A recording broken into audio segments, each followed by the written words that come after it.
That was awesome, right?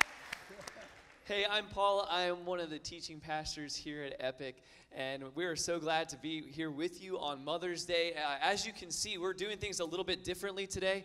I kind of just felt like sitting down, so I brought all of my living room furniture here. This is legitimately my living room furniture. So that's awesome. There's a coffee stain here. Cool. And I brought some friends with me, too. We have Barrett here. We have Justin. Hey. And we're going to do this thing today. We're actually calling it You Asked For It. So we got a bunch of questions in, and we're going to get to that in just a minute. But it is Mother's Day. And so we want to take a minute to address that because Mother's Day, here's the thing about Mother's Day.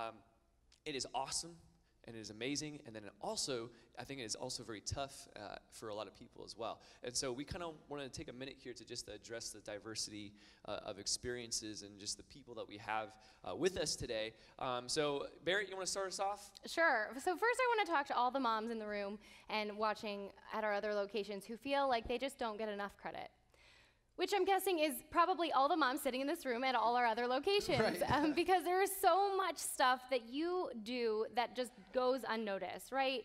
Whether it's doing the 700th load of laundry this week or taking care of your kids or the teenage angst that's going on, like nobody stops and says, hey, thanks for doing that.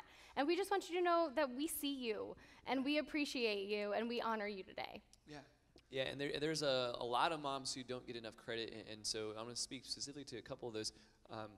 Anyone who's a foster mom or has been a foster mom, I think that's a really overlooked category of mom, and there are a lot of people, and I get a little tiny taste of this as a teacher because every year you're spending the whole year with these kids, you're investing into these kids, and then I have to let them go at the end of the year. And for me personally, that's a really tough thing to do. I hate letting go at the end of the year. But foster moms, they have to do that. They take these kids into their homes and they all the challenges and all the questions and all the everything, and they act as de facto mom. They are a de facto mom to the kids, and then a lot of times they're letting them go somewhere else. And so we just want to know that we love you, and man, what a job you do, and what a thing you do. And also for any moms who have adopted or who are in the process of adopting or who have tried to adopt, man, that is the thing too. The cost of adoption, the emotional roller coaster that is the process of adopting, and sometimes even getting very, very close and thinking that you're going to meet your daughter or your son, and then sometimes that falls through, and just the heartbreak that goes with that. Yeah. The challenges of transitions and everything else, the gracious answering of your question to the question of, are you a real mom? And it's like, yes, I'm a real mom, and this is my real kid. And having to go through that and go through that and go through that. And so thank you also for just answering the call that God has put on your life to do this. And so we love you and we thank you too. Yeah. There's another group of ladies that we want to celebrate today. That's all the single moms in the house, all of the moms who are doing it by yourself. And we just want to recognize you and honor you today. We understand that you're usually the one who's the breadwinner. You're the one who's, the cook, the cleaner, the tutor, the candlestick maker. You do it all. You've got all the jobs. And you're holding it down for all the intentionality and love and heart and hustle that you pour into your family. And we recognize you. And, usually you have a great support network around you. It takes a village, right? Mm-hmm. It takes a village. We are part of your village as a church, and we're with you, and we're standing with you today on Mother's Day. Absolutely. And then there are some of you here who feel like you don't fit into any of these categories, right? You're not a biological mom or a foster mom or an adoptive mom, and you think, oh, well, today is about all those other women. And I'm here to tell you that you're wrong. Today is about you too, right? It is about all those other women, right. But it's also about you. The definition of mother is to care for and to protect and to love, and you do that all the time, regardless of whether or not you have children of your own. I think of our Epic Kids volunteers who are just loving on our kids every morning. And if you're a sponsor or a mentor to those who are coming up behind you at work, you're protecting them and you're caring for them. And I think of the spiritual moms that I have here at Epic, and these are women who pray protection over me and just speak life and encouragement into me. Yeah. And there are countless other ways that we have moms here who care and protect and love others regardless of whether they have children. So today we honor you and we recognize you and we thank you for what you're doing to build our community. Yeah, that's good. And we know that Mother's Day for many people is also really difficult. And this is a hard weekend for a number of reasons. And one of those could be because there's some people who are struggling with infertility. And you want to be a mom and want to be a parent, but it's just not happening for whatever reasons. And man, what an emotional roller coaster that is, of the hope and then the disappointment and the, oh, are we ever? And so we want to recognize you today. And some of us are feeling the effects of loss. Maybe you've lost a child, and you're reminded of that today. Maybe you've walked through, experienced a miscarriage, and you're reminded of that, especially on Mother's Day. I want you to know that we're with you. This past year, Janine and I, my wife, we walked through a miscarriage when we lost our third child. And man, it was difficult. It was really hard. And you never really know what it's like until you experience it yourself. And I didn't even realize how common it is that there's lots of people that are experience this and walking through it, and you just never know about it because you never talk about it. Like when do you ever bring that up in a conversation? Like, by the way, we lost our child a couple weeks ago. Yeah, that's not like an Instagrammable thing, you know. Not many people are posting about that or sharing. And so it can be so hard. It can be so lonely, so isolating, and it's difficult. And so, for anyone who's experienced that or is walking through that, man, for us, it really helped to have people around us that just knew and were with us in the process of it. And then, you know, to know that it's not like that happened and then it's done and then we move on and, you know, it's New Year now. Like we'll always have that as a part of our story, and it hurts and it probably always will. And so we just want to acknowledge that and let you know that we're with you if that's part of your story today.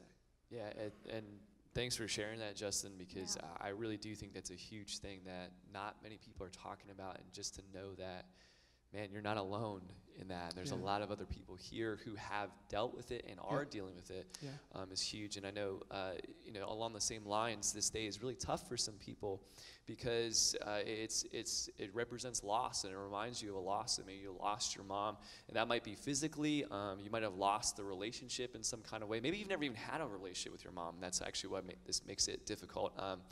I haven't lost my mom, but I lost my sister to cancer 3 years and 2 months ago. And so we didn't grow up in the same house, but I know she was a mom to the rest of my siblings, and so they took it really, really hard. And one thing that I've learned about grief that has really helped me a lot, I think sometimes we think of grief like this, you know, in the moment when you're grieving the thing, you're here, you're at this level of grief, and then over time, it's supposed to just go down and go down and go down. So the longer you go, the less and less and less and less grief you have. And that's just not the way that grief really works, and especially for those of us who are kicking ourselves or just feeling bad that we feel the loss still, or that feels like there's still a hole there. The best thing I heard is that grief comes in waves. This is the way that grief works. And so you might have this period of time where you feel good and you feel great, and that's great and it's awesome. But then out of nowhere, and so maybe it's Mother's Day as a reminder, or I know for me, you know, my sister still pops up on Facebook. You know, Facebook does that weird thing where it's reminding you about these memories and this face and then whatever. And it'll just come out of nowhere. So there could be 1,000 reasons why, but that wave comes back. And so I want you to know that that's totally normal. Like, that's good. That's what love does for us. When you care about someone and you love someone that much, they're gonna leave a hole, and don't feel bad. That's good. So don't feel bad. And so especially for those of you who feel bad about Mother's Day, or feel bad on Mother's Day, or feel bad approaching Mother's Day, I don't want you to feel bad for feeling bad. All right? I don't want you to feel bad for feeling bad. And in fact, I would say this: if you know somebody who didn't come to church today, or didn't go to their church because this was going to be too tough for them, like they anticipated all of the Mother's Day stuff and they didn't even make it here, hey, could you like call them today, or could you just shoot them a text or an email or a message or something like that? Just let them know that you love them. Let them know that you're thinking about them. Just let them know that they're on your mind and that they're okay. Yeah. They're okay. So this is actually what I love about community. This is why we wanted to do this, start off this way today. We have such a diverse set of experiences. There's such a diverse group of people here. And man, some of it is beautiful and amazing and incredible, and some of it is messy and hard and challenging. But the cool thing is that we get to do it all together. We're doing this together. We're in this together, and we have each other's backs. So to that point, on Mother's Day, can we just take a minute and give it up for all of our locations, Roxborough, Fairmount, Center City, anyone who's online. Can we just give it up for our moms for a minute? Yeah. Woohoo!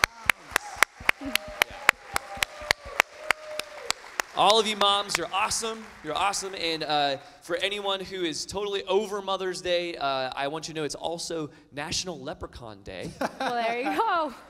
So there's that. Do with that what you will, or just happy Sunday, whatever you want, okay? Whatever you want. And to that end, so we're going to actually move on here. We're getting into some stuff. So we actually threw out, we wanted questions, and we got a bunch of questions. And so we're calling today, You Asked For It. Yep. I want you to know this. We do not have all the answers. Nope. Certainly there are way smarter people than I am. I'm glad I have these guys with me today, but we're going to do our best to respond to your questions, to respond to as many of the questions we can. And my hope is that we can be helpful in our responses and do that. So you guys ready? Ready. Ready. All right. So I want you to know that this is in my mug. I have real coffee. This is real coffee, real caffeine right now. It's not a TV set. I don't know. What do you have in your cup? I got water. Agua. All right, water. All right. Yeah, same So here. I got the real caffeine here. We're ready to go. Here's the first question. Okay, you ready? Yeah. Let's do it. I can't help but feel like I stink as a parent most days. Help. Not really a question, Okay. No. but we'll take it. We'll take it. Anybody? Welcome to the club. For real, seriously, right? Come on, parents. You know what I'm talking about?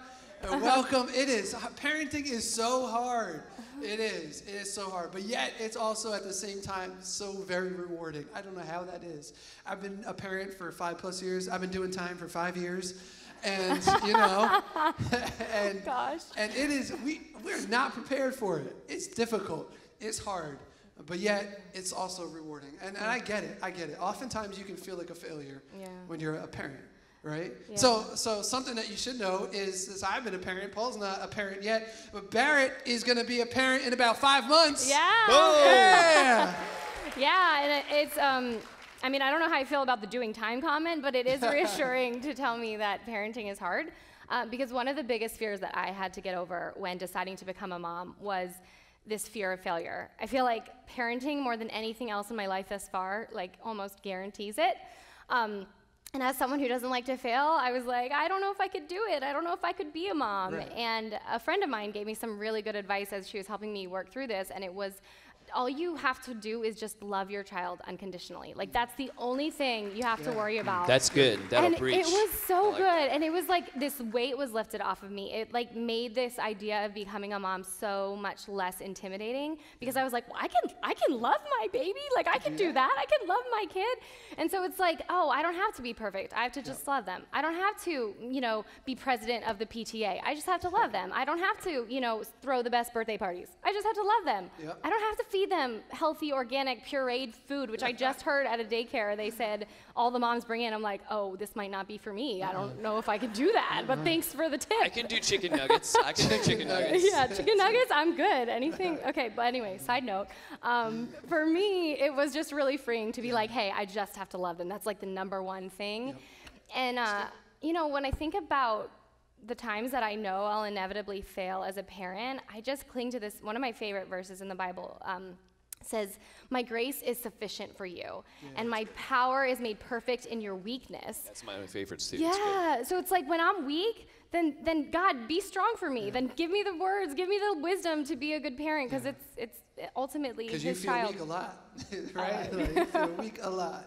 And by the way, this is not just for parenting. I mean, this is Yeah. being a human being on the planet Earth.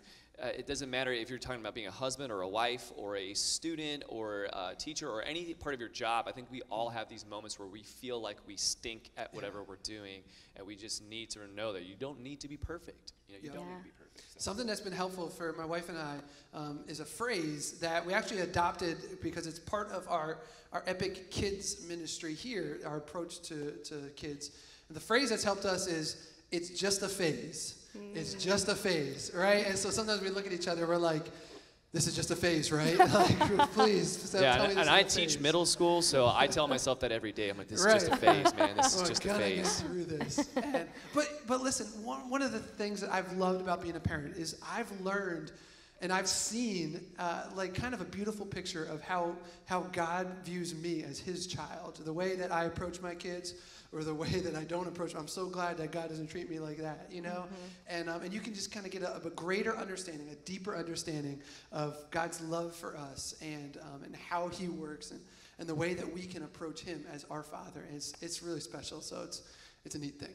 Yeah, that's great. Here's the next question. Cool. Why do people call rainbow sprinkles jimmies? Do they like being wrong? For real. So I think this is pretty cut and dry for me. They're rainbow sprinkles, period. That's what they are. Yep. Right? Yeah. You got chocolate sprinkles and then rainbow sprinkles, and that's... I see people shaking their heads. I Right. don't know about the other locations. Oh. I don't know. Y'all but- are wrong. We got Yeah. a lot of Jimmys here at Parkside. Okay. So we're just going to do this. I'm going to answer the question very directly. Do they like being wrong? Yes, they do. Next question. Next question. This one's a little bit, so here we go. What if my partner doesn't have the same religious beliefs as me? Wow. Well, what do you think, Paul? Thank you. I will answer that. I will respond to this. Let's see. First thing I would say is I would make a distinction between being married and dating. I think that you approach this a little bit differently. So when you're dating, and if you're a Christian, I'll say if you're a Christian, if you're following Jesus, if you're not a Christian, it doesn't apply to you. But if you're a follower of Jesus, then faith is number one. Faith is number one. That's something that my parents have taught me, that I'm glad that they taught me. That's wisdom that I got from them, is that faith is number one. And if faith is number one, then that should be the thing that you're looking for with the person who's going to be your partner in life. You're walking side by side, like shoulder to shoulder with, and you're doing it, and it affects every part of your life. So faith is number one. I do think that we do a weird thing, though, when we get into relationships. And we go into, and especially once it starts getting serious, and you're maybe thinking about, hey, maybe I want to marry this person, we start then kind of putting expectations on. Sometimes we compromise some things, and we put some expectations on this other person. And it goes like this. It's like conditions. I definitely want to marry this person. I'm definitely going to marry this person. But also, and maybe you say this out loud, maybe you don't, but also I know that down the road they're going to come around to my way of thinking on a bunch of things, right? Like eventually I know, like, okay, I know that right now they don't wash the dishes the way that I want them to wash the dishes, but eventually they will. Come on. I know right now he leaves the toilet seat up, but eventually he will not. Oh, no. I know eventually, he does this or he does that, but eventually he will not. He will come around. I think sometimes we're trying to make people into us. Right. And we do that with faith too. It's like, okay, I know that we don't share the same beliefs or we don't have really some of the same values, but eventually they will come around to my way of thinking. And I think you got to know that that's a very dangerous thing to do with anything. That's not the case. Like, and as many of you have discovered, when you get married, you don't just magically fix this person. They don't just become like you, right? Mm-hmm. So there are these things that down the road you may never that may never change. That thing, and you can't go into marriage thinking, well, eventually they're going to change and come around to my way of thinking. That's called conditions. I mean, you're putting conditions on that. So one of the best pieces of advice I have for people who are like, am I ready to get married or whatever? I ask them, hey, are you ready to love this person exactly as they are right now? Can you spend so think about like the thing that bothers you the most about this person. If that doesn't change in 20 years from now, do you still want to be with them? Like, do you still want to love them? Do you still want to do this thing?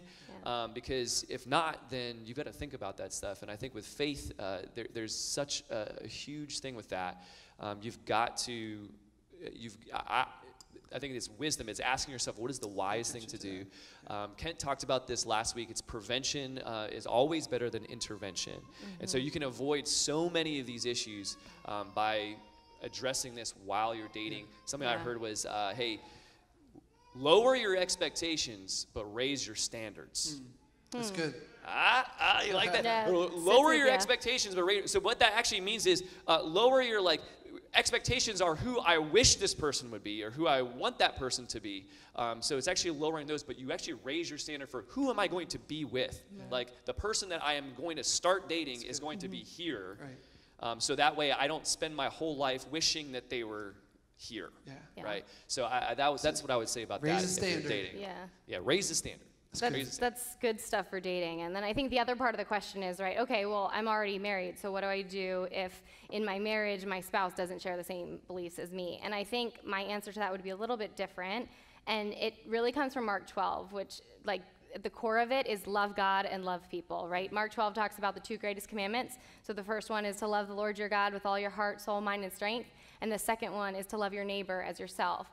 So within the context of marriage, I see that as love God, like, spend time with him, get to know him, learn to love like he loves you. And then out of that, you're going to be able to love your spouse in a better way, the way that God loves you too. And there's a distinction about love, right? Because I think there's so much emotion associated with love. Like I feel in love, I fell in love. But I'm talking about the love that's actionable. And Epic did a whole series on this around making love a verb.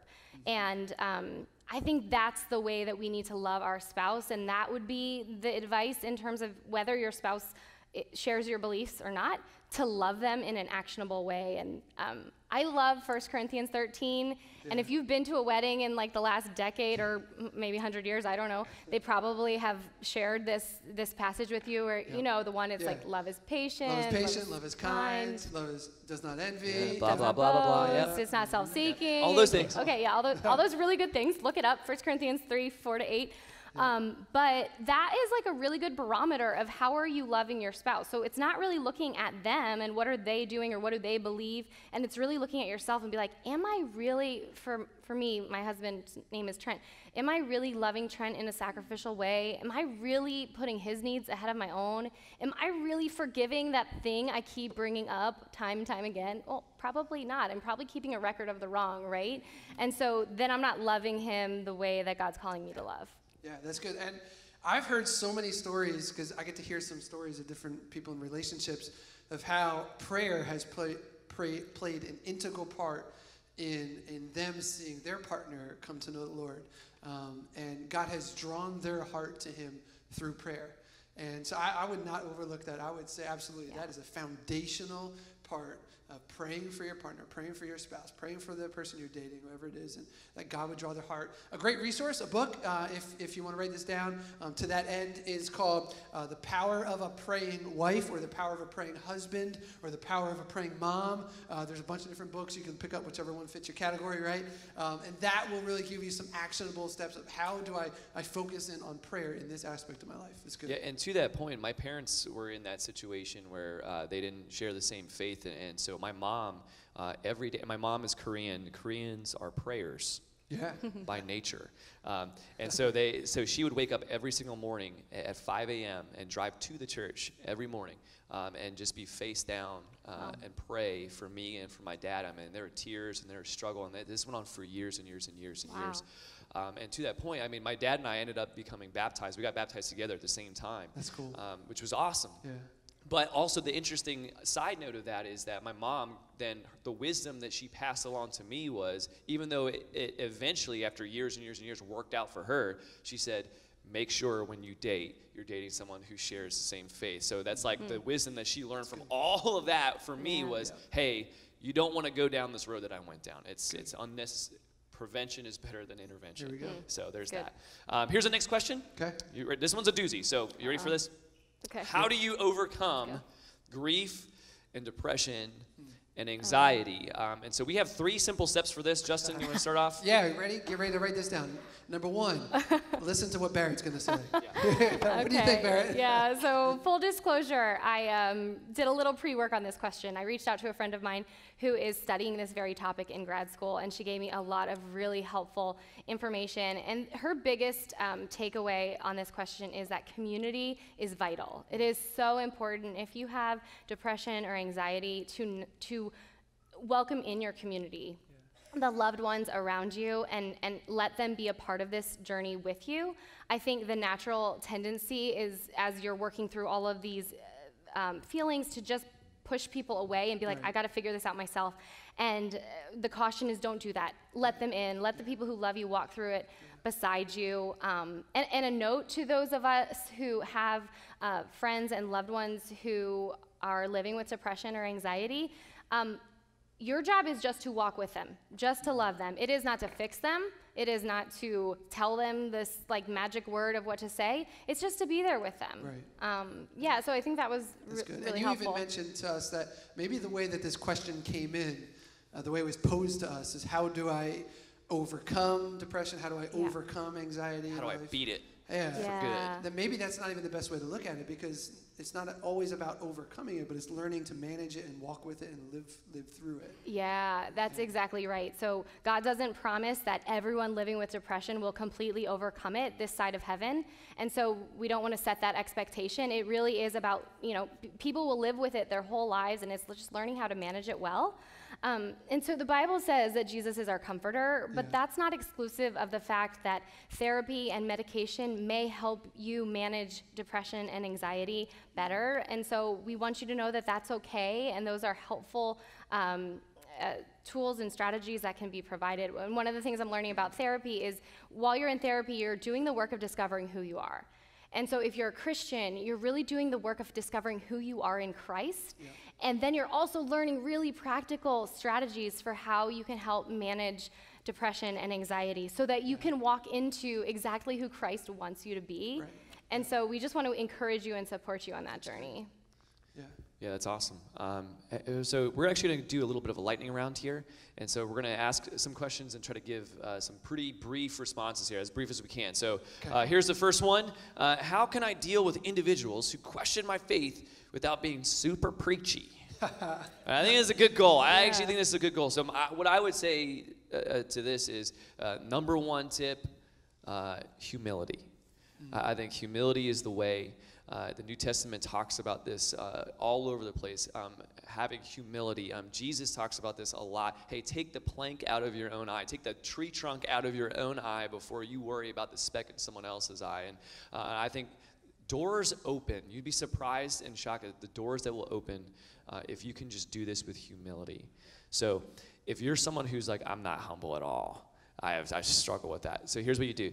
Ask yourself what a humble person would do or say, and do that. Do that thing. There you go. Okay? Ask yourself, if somebody else was humble, what would they say? And then just do that. Okay? And in that way, you will be humble. So there's a tip. So humility, I think, is the number 1 key for that. Yeah. Next question. Hey, what if Epic, and if you don't know, we are at Epic Church. What if Epic isn't the right church for me? I got this. So, yeah, it's simple. That's okay. That's okay. How dare you? No. Oh. Look, we can still be friends. Yeah. Look, our vision as a church is to see every person in the city know Jesus as the forgiver and leader of their life. That's our heart. That's what we want. Mm-hmm. Yeah. Yeah. But we also don't think that every person in the city has to be a part of our church. There's lots of great churches, lots of great faith communities around our city with different styles, different ways of approaching it, and that's cool. There's beauty in the diversity of that. And so if you're like, man, I don't know if this is my jam, I don't know if I can fully support or get behind or get invested into this community here, then you're right. If you're not going to invest here, then this is probably not the place for you, because we're on a mission together. Yeah. And so we would love to connect you to other churches that we know. Our pastoral team probably already is friends with the churches around, and we would love to help you connect to a community. But here's the thing. If you're going to find a church, find a place that you can invest in, that you're going to contribute, that you're going to be all in and be a part of that community there. And we would love to help you do that. So, yeah. And look, you're not going to find a perfect You're not going to find a perfect church. If you're looking for a perfect church, you're not going to find one. That's true. I'm a little biased. I think this is an incredible place, and it's a great. But church is made up of imperfect people, right? So once you get a bunch of jacked up people all together in a room, then you got church, Yeah. right? So, So I don't know what you're quite looking for, but find a place where you can plug in and invest in through the ups and the downs. You're there. You're That's with good. it, doing it. So. Yeah, that's awesome. Hey, we're gonna run out of time here, but before we do anything else, we're actually gonna close. I'm gonna bring out actually our lead pastor, Kent Jacobs. So can we give it up for Kent? Come on, yeah.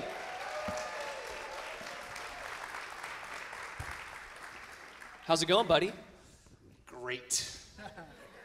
Didn't these guys do a great job? Yeah? I think it's cool. Paul, Barrett, Justin, PB&J. Hey, I like that. You just blew my mind. That's crazy. PB&J. That's crazy. saying. Hey, so before we get into anything, I just want to ask you. Well, here's another question, a little lightning round question. How about best recent book and/or podcast? Best Cool. recent book and/or podcast. All right. So, best one I've read recently, the book is called The Power of Moments by Chip and Dan Heath. The Power of Moments. You should definitely look that up and read it if you're involved in any type of work at all. That will help you, and it's really good. Podcast, I'm listening to this great one called Akimbo, A-K-I-M-B-O, Akimbo, by Seth Godin, who is an incredible thinker and learning how to intersect with culture. And so that's a fantastic podcast I encourage you to check out. What you got? You stole my book. It's a fantastic book, The Power of Moments. You should definitely check that out. But I got a couple others that are fantastic.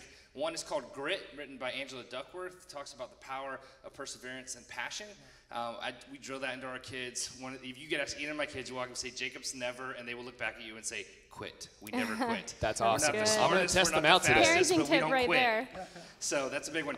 And the other one is a book called Radical Candor. And this is a book for anybody who's in management or leads other people. And the bottom line is this: you can have great relationships and you can get results. A lot of people think those two things are impossible. And there's a podcast. There's a podcast with that There's too. a isn't podcast there? that goes along with that. A lot of people think you can either have great relationships and get no results, or you can get results and have terrible relationships. But you can have both of those things. So I would check that out. And then podcast, another podcast to go along, is I'm super big on this podcast called Side Hustle School.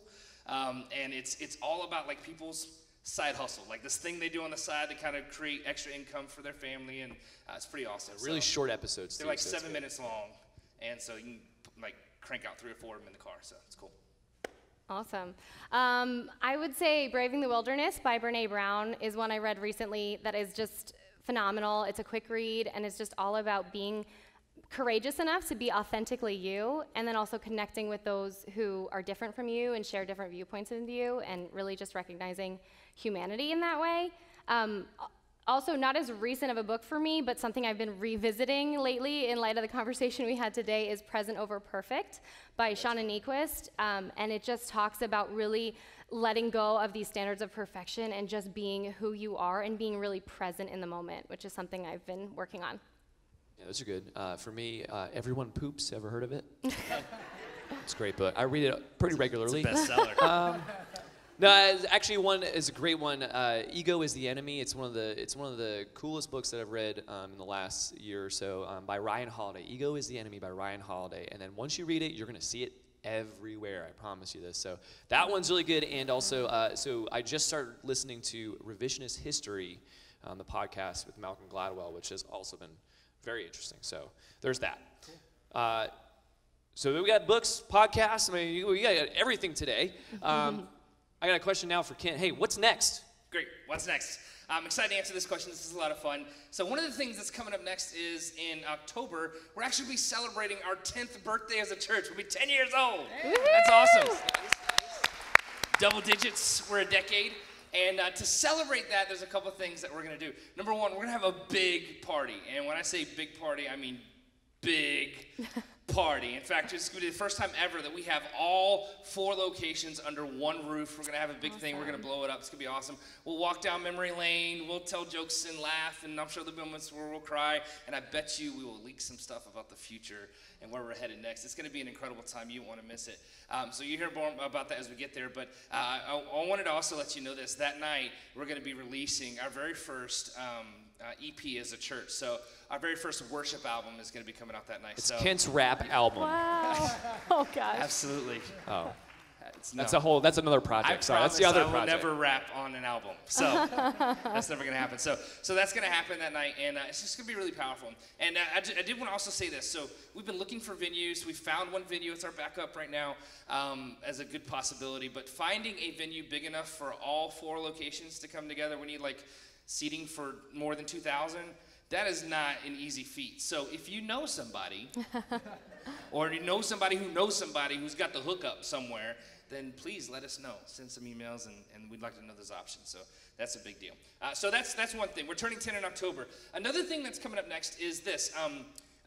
We're turning 10 as a church, and so we started the church 10 years ago, but I started in ministry 20 years ago, 20 whole years ago, and it's hard, the words as they come out feel weird to even say. You do anything for 20 years, you're just old. So 20 years ago, I started in ministry, and so as a result of some conversations with our directional team and just some people close to me, they're like, hey man, it's time for you to take a break. We've decided that this summer I'm going to go on a sabbatical, and if you're not familiar with what that is, it's just a little bit of an extended time away to refresh and rejuvenate and relax a little bit and dream about the future and all that kind of stuff, so that I can jump into the next 20 with the same energy and excitement and tenacity as we did the first 20. So I'm excited about that. For my family, it's going to be a lot of fun. I can tell you what we're going to do. It's going to be really cool. I'll tell you when I get back. But as it relates to that, I wanted to say a couple things. One, while I'm away, you need to know that I have got complete confidence in the leaders at all of our churches and our team and the teams at each location and the decisions that they're going to make to keep pushing the ball forward. There are rock star leaders at every location, and I'm super thankful for that. So I can sleep easy because of that. That's great, you know. And a lot of people can't say that, but I can, so that's great. And the other thing I want to let you know is that we're not going to hit pause, over that time. We're not going to slow down. Oh no, we don't ever slow down. We're going to keep pushing this thing forward and going after what God has for us next. And in fact, I wanted to let you know there's a few things in particular that you can be praying about. Some irons that are kind of in the fire, some things that are really exciting. Just pray for our leadership team as they navigate making decisions for all that kind of stuff. One of those things in particular, it's so exciting. We've literally been waiting 10 years to be able to tell this to you as a church. You want to know what it is? Yeah. You probably should come in October at our birthday. Oh.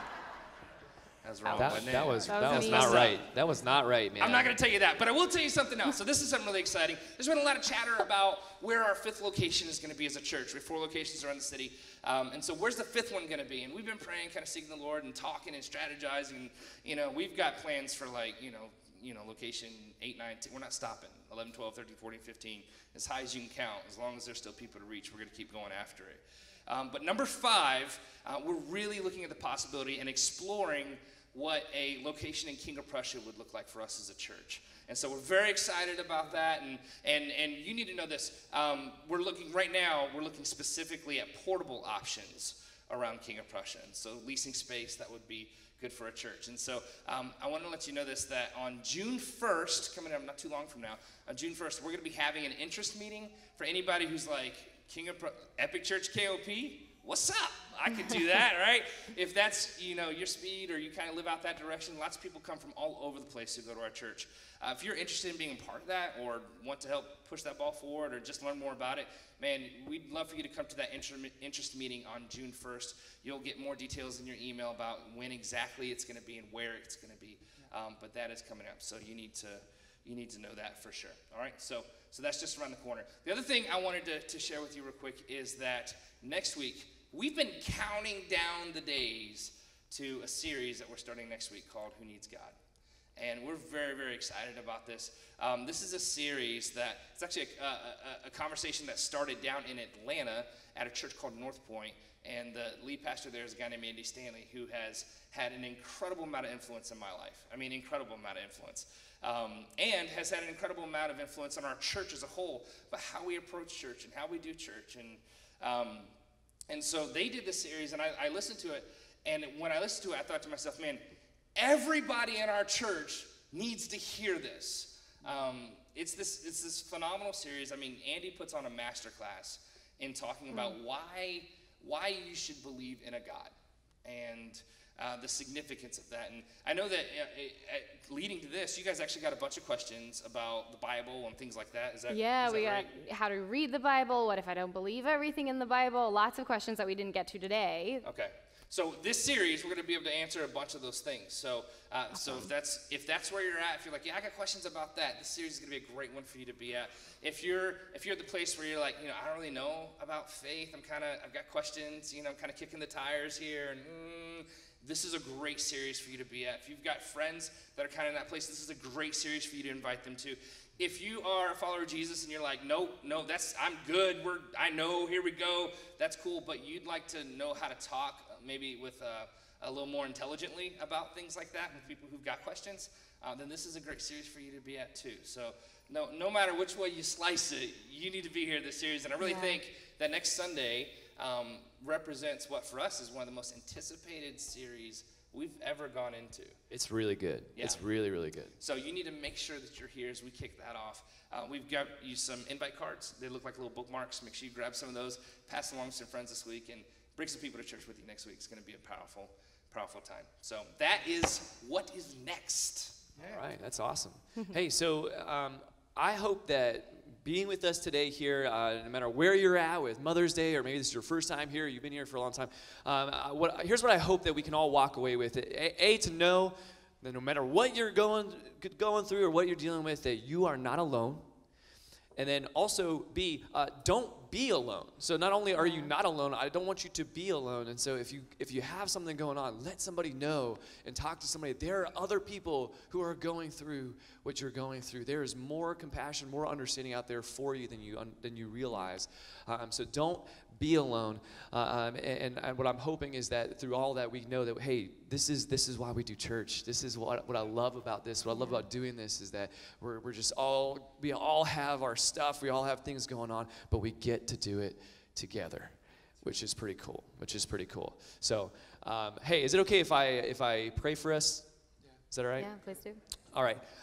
God, we just thank you so much for this place, for a time like this. God, I thank you that we are not alone. I thank you that not only are there people around us who are going through the same things and who understand and who love us, but also, God, that you are with us. No matter what we're going through, no matter what we have going on, that you are with us, that you have been with us, and you are going to continue to be with us. And so, God, I pray that we can step out of whatever we have going on to reach out to you, to reach out to the people in our lives, and God, help us to just love each other well through all of it.